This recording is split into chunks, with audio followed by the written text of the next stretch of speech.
Well, this isn't working at the moment because it's pretty noisy when it is working. So what could this great big steam engine possibly have to do with slavery? Any thoughts? Iron came from Africa? No. Not the iron, but it is the kind of, it is the link with trade. Basically, this particular steam engine was used in a mill in Littleborough, near Rochdale, called Durn Mill. And this is a type of steam engine that was very widely used in textile mills in the 1850s and 60s.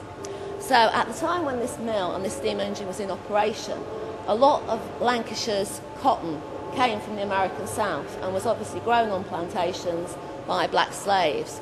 So it was mills that used engines like this that were fueling the need for cotton from the States, and obviously what made cotton from the States more economic was the fact that it was grown by slaves who weren't paid wages.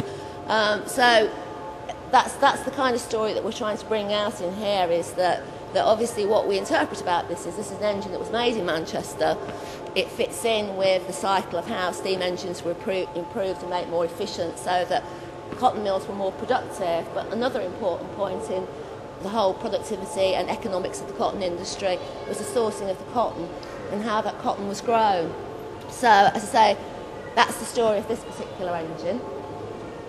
For me, this engine, I mean, if you ever see images of Victorian times, when they had the mills with the dead tall chimneys and the black smoke coming out of it, it was engines like this that produced that. And engines like this, they needed coal in order to, to burn the coal in order to produce the steam that moved the piston, that turned the wheel and stuff like that. So this is directly linked to sort of like the Bridgewater Canal. So the Duke of Bridgewater in 1776, he built the canals in order to move the coal from his coal field in order to get them to the mills so that they can power the steam engines and stuff like this. And it's interesting because engines like this, they're like responsible for what we now know as global warming, because they started, these were the first type of engines that were pumping out all the filth into the atmosphere and stuff like that leads us to where we are now.